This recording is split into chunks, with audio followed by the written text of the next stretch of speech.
السلام علیکم ناظرین، امید کرتا ہوں آپ تمام لوگ خیر و عافیت سے ہوں گے۔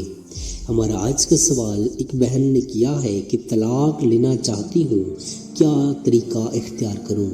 محترم ناظرین، اگر شوہر صحیح ہو، شریعت کے مطابق تمام حقوق ادا کر رہا ہو، اپنی مالی حیثیت کے مطابق نان و نفقہ یعنی خوراک اور لباس اور رہن سہن کی سہولتیں بھی دے رکھی ہوں، تو طلاق لینا شرعاً انتہائی ناگوار بات ہے۔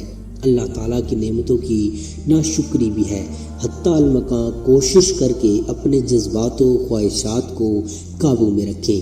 اگر خدا نخواستہ آپ اپنے جذبات سے ایسی ہی مغلوب ہیں کہ آپ کے لیے اللہ کی حدود میں رہ کر شوہر کے ساتھ ازدواجی زندگی گزارنا مشکل ہے، یا خدا نخواستہ آپ کسی گناہ میں مبتلا ہو سکتی ہیں، تو پھر قرآن مجید نے خلاصی کی یہ صورت سورہ بقرہ میں تعلیم فرمائی ہے کہ عورت اپنا حق مہر معاف کر دے یا لے رکھا ہے تو شوہر کو واپس کر دے، اور شوہر اس کے بدلے میں اسے آزادی دے دے۔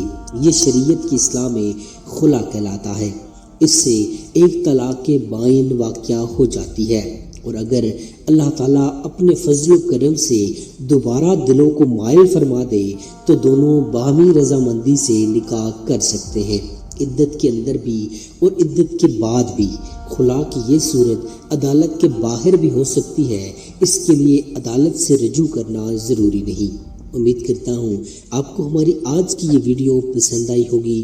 مزید ایسی انفارمیٹیو ویڈیوز دیکھنے کے لیے چینل کو سبسکرائب کر لیجیے۔ جزاک اللہ خیرہ۔